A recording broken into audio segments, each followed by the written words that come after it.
Dear students, अस्सलाम वालेकुम and welcome to my YouTube channel. Dear students, उम्मीद करता हूँ कि आप लोग खैरियत से होंगे और आपका आज का पेपर अच्छा हुआ होगा। तो डियर स्टूडेंट्स, आपकी आसानी के लिए मैं एमसीक्यूज़ की अपलोड कर रहा हूँ ताकि आपको पता चल जाए कि आपके कितने एमसीक्यूज़ ठीक हैं। ठीक है, तो अब आपको याद होगा कि जो क्वेश्चन जो सेक्शन ए होता है उसमें 50 मार्क्स होते हैं।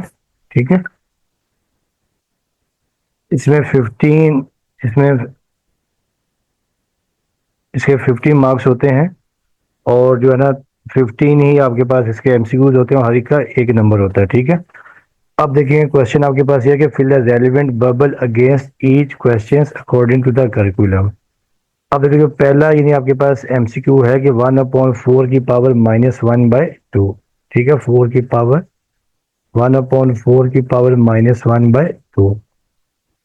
अब आप देखिए पावर को आप सेपरेट कर सकते थे कि आपको याद होगा कि फार्मूला ये होता है आपके पास, अगर a/b की पावर -n हो तो ये पावर्स यानी नॉमिनेटर और डिनोमिनेटर आपस में इंटरचेंज हो जाते हैं और पावर का साइन चेंज हो जाता है। b/a की पावर n ये आपके पास आ जाता है। ठीक है, तो अब देखिए यहाँ आपके पास है 1/4 की पावर -1/2। इसको जब आप देखिए इंटरचेंज कर देंगे, 4 ऊपर आ जाएगा, 1 नीचे आ जाएगा और पावर 1/2। अब अपॉन में 1 लिखने की जरूरत नहीं है, 4 को आप 2 की पावर 2 कर सकते हैं। तो 2 की पावर 2 और ये 2 से 2 कैंसिल, तो आपके पास आ जाएगा 2 आंसर आ जाएगा। ठीक है, इसका मतलब ये है कि जो ऑप्शन आपके पास option B is the correct answer. ये बी वाला आपने बबल फिल कर लेना। ठीक है, अब आ जाए आपके पास एमसीक्यू नंबर 2 है, द साइंटिफिक नोटेशन। हमें ये बतानी है साइंटिफिक नोटेशन ऑफ 345.6, हमें इसकी साइंटिफिक नोटेशन लिखनी है। ठीक है, अब देखेंगे आपके पास क्वेश्चन है 345.6। अब आपको याद होगा कि डेसिमल को आप हमेशा फर्स्ट नेचुरल नंबर के बाद लेके आते हैं। जब आप यहाँ शिफ्ट करेंगे तो ये आपके पास आ जाएगी 3.456 और यहाँ से आप कितने डिजिट्स गए हैं देखें, 2 डिजिट्स गए, तो यहाँ पे आपका 10 की पावर 2 आ जाएगी। ठीक है, ये आपको याद होगा सेकंड नोटेशन में हम इस फॉर्म में लिखते हैं। ठीक है, तो अब आपके पास देखिए जिसका जो ऑप्शन है 3.456 मल्टीप्लाई बाई 10⁻², तो ये आपका ऑप्शन ए है। तो ऑप्शन ए को आप बबल को फिल कर देंगे। अब आ जाए आपके पास जो एमसीक्यू नंबर 3 है कि given relation R is subset of. हमें ये बताना है कि जो रिलेशन आर है किसका सबसेट है। सेट एक्स आपके पास है 2 4 6, सेट वाई आपके पास है 1 3 5 और रिलेशन देखिए आपके पास ये है 1 2 1 3 4 5 6। देखें 1 3 5 पहले आ रहा है, तो 1 3 5 देखिए आपके पास वाई है। इसका मतलब देखिए ये है कि जब हम यहाँ करते हैं करेंगे वाई क्रॉस एक्स, करेंगे Y cross X is equal to देखिए आपके पास 1,2, फिर आपके पास 1,4, फिर आपके पास 1,6। अब बारी है 3 की, तो ये 3, देखिए 2 आपके पास आ जाएगा, फिर आपके पास 3,4 और फिर 3, आपके पास आ जाएगा 5,3,6 आ जाएगा। ठीक है, अब फिर 5 की बारी है, 5,2 आपके पास आ जाएगा, फिर आपके पास 5,4 और फिर ये 5,6। तो देखिए ये आपके पास y क्रॉस x आया और इसमें आप देख रहे हैं कि आपका देखिए ये 1,2 भी है, ये उसके बाद 3,4 भी है और फिर ये 5,6 भी है। इसका मतलब ये है आपके पास जो है कि जो ये जो सेट आर है ये y क्रॉस x का सबसेट है। ठीक है, तो y क्रॉस x जो है ये ऑप्शन सी है। अब आ जाए आप एमसीक्यू नंबर 4। अब एमसीक्यू नंबर 4 में दिया कि what statement does the shaded region represent. अब हमें देखिए ये 3 सेट देते हैं ए बी सी, हमें ये बताना है कि इसमें कौन सा इसका ये कौन सा ये जो शेडेड रीजन किसको रिप्रेजेंट कर रहा है। ठीक है, अब आप देख रहे हैं देखिए जो आपके पास सेट ए आपके पास ये है, सेट ए है। ठीक है, दूसरा आपके पास ये सेट बी है और तीसरा देखिए आपके पास ये सेट सी है। ठीक है, और देखिए इसमें जो शेड किया हुआ है देखिए ये आपके पास सेट ए है, ये बी और ये सी है। इसमें देखिए पहले इन्होंने जो शेड किया है वो ए और बी के पोर्शन को किया हुआ, ए और बी के, एक कंप्लीट ए इंटरसेक्शन बी नहीं है। और फिर इन्होंने किसको शेड किया हुआ है देखें, फिर इन्होंने शेड किया हुआ है किसको, ये बी और सी को।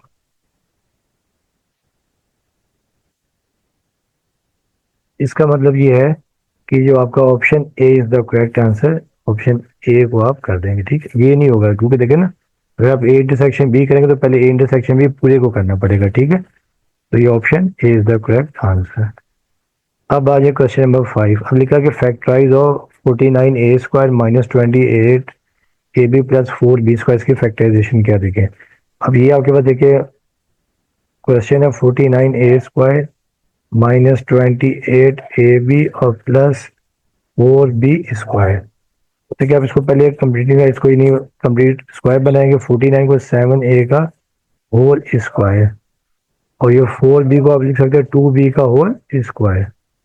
दरमियान में देखिए हम लिखेंगे -2ab, तो ये -2a देखिए 7a है और b आपके पास 2b है। देखिए आपके पास आ जाएगा 2 7 14, 14 to 28 आपके पास ये टर्म आ जाएगी। इसका मतलब ये है कि ये आपके पास आ जाएगा 7a माइनस 2b का होल स्क्वायर। ठीक है, 7a माइनस 2b का होल स्क्वायर। देखिए 7a माइनस 2b का होल स्क्वायर जो आपके पास ऑप्शन ये सी आपके पास, तो ये सी वाला बबल फिल कर देंगे। ठीक है, अब आ जाए क्वेश्चन नंबर 6। क्वेश्चन नंबर देखिए 6 आसान सा कि if x is smaller than 10, ये जो x है स्मॉलर देन 10 है, then which statement is truth. अब देखिए इन्होंने कहा कि x लेस देन 10 है, देखिए x लेस देन 10 इक्वल भी नहीं आएगा, x लेस देन 10 है, तो x लेस देन 10 जो ऑप्शन सी है। ठीक है, ये ऑप्शन सी काफी इजी था। अब आ जाए क्वेश्चन नंबर 7 के ऊपर। अब क्वेश्चन नंबर 7 में कि slope of a line segment through the points, ये दो पॉइंट्स है 3,5 और 9,11, इसका स्लोप क्या है। तो अब आपको याद होगा कि स्लोप का फार्मूला m आपके पास होता है y2 minus y1 over x2 minus x1। तो यहाँ देखिए आपको m आ जाएगा। देखें अब देखिए ये आपके पास x1 और y1 है, और ये आपके पास x2 y2 है। देखिए y2 देखिए आपके पास ये आ जाएगा, देखिए y2 देखिए आपके पास आ जाएगा 11, और y1 आपके पास है 5, फिर x2 आपके पास 9 है और x1 आपके पास 3 है। तो 11 माइनस 5 आपके पास 6 आ जाएगा, 9 माइनस 3 भी आपके पास 6 आ जाएगा। वैसे तो ये कैंसिल हो गया 1 आ जाएगा, अगर क्योंकि यहाँ जो ऑप्शन दिया हुआ है ऑप्शन ये 6/6 दिया हुआ है, ये option C is the correct answer, ये आ जाएगा। ठीक, अब आ जाए क्वेश्चन नंबर 8 के ऊपर। अब इसमें कि what angle of the given lines, हमें बताना है कि इन दो लाइंस का एंगल क्या है। ठीक है, तो अब आपको याद होगा कि स्लोप का फार्मूला ये होता है, कोई भी लाइन जो दी हो कि we know that y is equal to mx plus c. ठीक है, अब देखिए जो पहली लाइन देखिए आपके पास है y is equal to 2/3 x minus 4, इसका स्लोप हम ले लेते हैं m1 इज इक्वल टू 2/3। अब देखिए दूसरी लाइन आपके पास है y is equal to -3/2x plus 4, इसका स्लोप आप m2 ले लें -3/2। अब आपको याद होगा कि स्लोप का एंगल निकालने का फार्मूला ये होता है कि we know that tangent theta is equal to m2 minus m1 divided by 1 plus m2 into m1। अब आप यहाँ पर वैल्यू सब्स्टिट्यूट कर दें। ठीक है, तो टेंजेंट थीटा, अब देखिए m2 आपके पास कितनी है -3/2, उसके बाद देखिए m1 आपके पास -2/3 डिवाइडेड बाय 1 प्लस m1 2/3 और m2 -3/2। अब आप देख रहे हैं यहाँ पर देखिए क्या हो रहा है कि देखें ये 2 से 2 कैंसिल और ये 3 से 3 कैंसिल। ऊपर तो देखिए आपके पास, इसको मैं फिलहाल ऐसे ही रहने दे रहा हूँ -3/2 और ये -2/3, और यहाँ देखिए आपके पास आ जाएगा देखिए 1 फिर प्लस माइनस -1। ठीक है, तो ये आपके पास -3/2 -2/3 नीचे आ जाएगा 0, और समथिंग अपॉन 0 होता है इन्फिनिटी, तो ये आ जाएगा टेंजेंट थीटा इन्फिनिटी। और देखिए tan इन्फिनिटी कब होता है, आपको याद होगा जब 90 डिग्री हो, क्या हो 90 डिग्री। तो टेंजेंट 90 डिग्री हो तो आपके पास क्या होता है, इन्फिनिटी होता है। तो ये आपका ऑप्शन आ जाएगा, ऑप्शन सी। तो ये आपका ऑप्शन सी आ गया, ठीक है। अब आ जाए क्वेश्चन नंबर 9 के ऊपर। अब क्वेश्चन नंबर 9 देखिए, दो ट्राइंगल दे दिए कि what is the value of x, हमें ये एक्स की वैल्यू फाइंड कर दी है, करनी in the given similar triangle. ये ट्राइंगल आपके पास है, ठीक है। अब ये देखिए, एक छोटी ट्राइंगल है, दूसरी एक बड़ी ट्राइंगल है, इसमें एक्स आपके पास है, ये 3 है, ये 6 है और 9 है। अब आपको याद होगा सिमिलर ट्राइंगल में क्या होता है कि जो साइड्स की रेशियो जो होती हैं वो इक्वल होती है, ठीक है। तो अब देखिए हम यहाँ लिख सकते हैं कि x/6 बराबर है, देखिए यहाँ लिखा मैंने x/6 और ये 3/9 ये मैंने लिख दिया, ठीक है। यानी x/6 लिखा, ये जो साइड इनका रेशो और जो ये जो परपेंडिकुलर का रेशो और जो बेस का रेशो है 3/9 ये इक्वल है। अब यहाँ देखिए एक्स को यहीं रखेंगे, अब ये 6 यहाँ पे डिवाइड हो जाके मल्टीप्लाई 3/9 मल्टीप्लाई बाय 6। अब हम इन्हें कैंसिल आउट कर देंगे, ठीक है। अब ये 3 1 3 और 3 3 9 और ये 3 1 3 3 2 6। तो ये आपके पास x की देखिए वैल्यू आपके पास आ जाएगी 2। इसका मतलब ये है जो ऑप्शन देखिए आपका कौन सा है, ऑप्शन यहाँ पर ऑप्शन बी है। तो ये बी को आप बबल को फिल कर देंगे, ठीक है। अब आ जाए क्वेश्चन नंबर 10 के ऊपर। क्वेश्चन देखिए नंबर 10 में दिया हुआ कि what is the value of the measure of angle C in the figure. अब हमें बताना है कि जो एंगल सी के, तो आपको याद होगा, अब देखिए ये आपके पास एंगल सी है, ठीक है, ये हमें फाइंड करना है। तो जो एंगल होता है इसके सामने हमेशा हम लेते हैं परपेंडिकुलर, ये लेते हैं परपेंडिकुलर, ये आपके पास बेस आ जाएगा, ये आपके पास आ जाएगा है हाइपोटेन्यूज, ठीक है। अब आपको याद होगा कि tan थीटा होता है, यानी we know that tangent theta is equal to perpendicular over base, और यहाँ पे हम टेंजेंट एंगल सी लिखेंगे। परपेंडिकुलर देखिए आपके पास है 5 और बेस आपके पास है 9, ठीक है। तो अब यहाँ आपके पास आ जाएगा tangent C is equal to, अब जब आप 5 को 9 से डिवाइड कर देंगे, ठीक है, 5 को 9 से डिवाइड करें, 5 डिवाइडेड बाय 9, तो ये वैल्यू आपके पास आ जाएगी 0.555, ठीक है। और यहाँ सी को यहीं रखेंगे टेंजेंट इनवर्स और 0.555, ये उसका शिफ्ट करके टेंजेंट निकालेंगे, तो ये आपके पास वैल्यू आ जाएगी सी इज इक्वल टू 29.05, और इसको राउंड ऑफ करके सी उन्होंने कह दिया 29.1 डिग्री, ठीक है।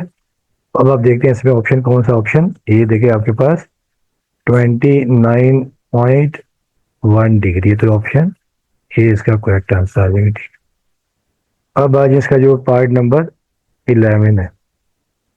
अब पार्ट नंबर 11 में दिया हुआ था bearing of A from O. अब आपको पता है कि बेरिंग हमेशा हम लोग, यानी हमें ये बतानी है कि ए फ्रॉम ओ, यानी ओ से ए तक की बेरिंग, ठीक है।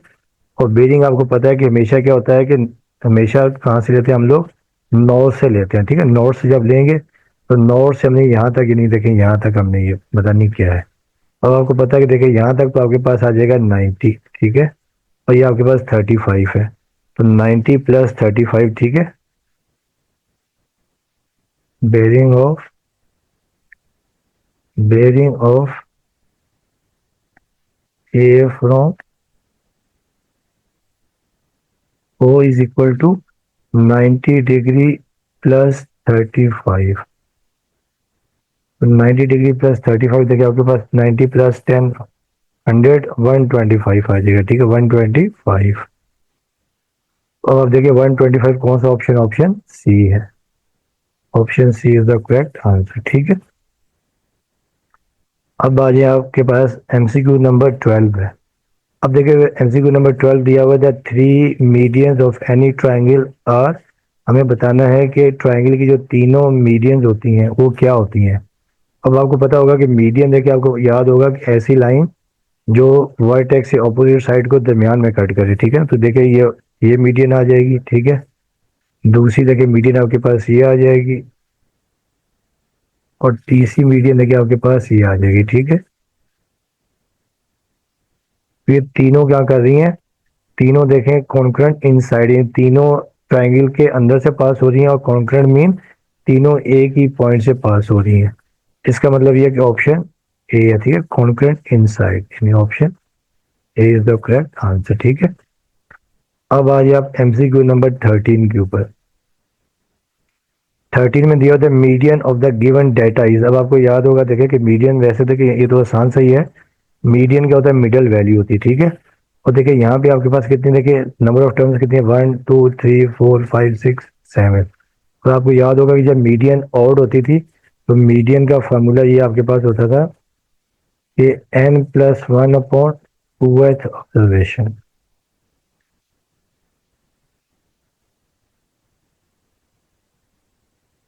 तो यहाँ देखिए x मीडियन, देखो अब देखिए n आपके पास कितनी है, n आपके पास 8 है, n आपके पास कितनी है, 7 है। तो 7+1/2, तो ये आपके पास देखिए आ जाएगी ऑब्जर्वेशन, ये आपके पास 8, 7+1 8/2 फोर्थ ऑब्जर्वेशन, ठीक है। तो अब देखिए फोर्थ ऑब्जर्वेशन यहाँ पर देखिए कौन सी है, देखें ये 1 आ गई, ये 2 3 और ये 4। इसको मतलब आपका जो आंसर आ जाएगा आपके पास 87 आ जाएगा। तो मीडियन आपके पास आ जाएगी, देखें 86, सॉरी 86, ठीक है। ऐसे भी देखिए अगर हम यहाँ से 3 देखें, यहाँ से ले लेंगे अगर, और 3 यहाँ से ले लेंगे और 3 यहाँ से लेंगे, और ये ऑलरेडी ऑर्डर में है, मीडियन आपके पास आ जाएगी 86। तो ये ऑप्शन कौन सा, देखिए ऑप्शन सी है, ठीक है।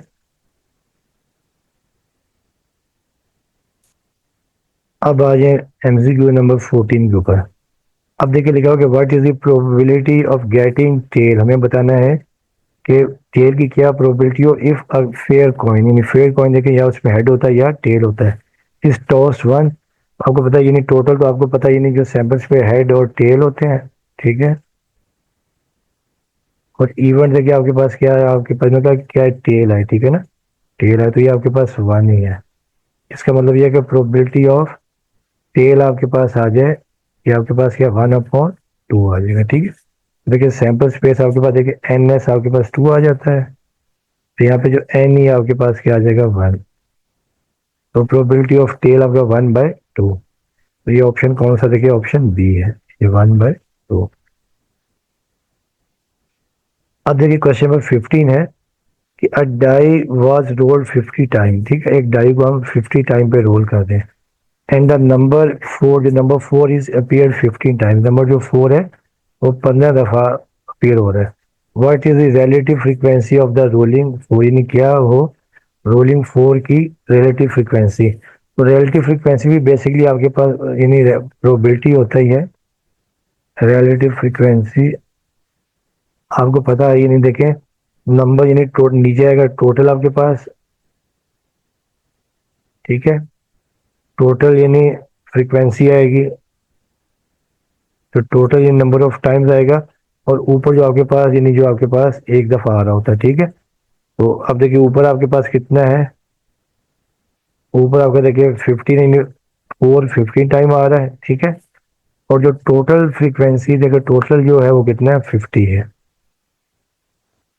जब आप 15 को डिवाइड कर देंगे, देखें 15 / 50, तो ये आपके पास आ जाएगा 0.3, 0.3, ठीक है। इसका मतलब देखिए जो ऑप्शन आपका कौन सा हो जाएगा, ऑप्शन बी आपके पास आ जाएगा।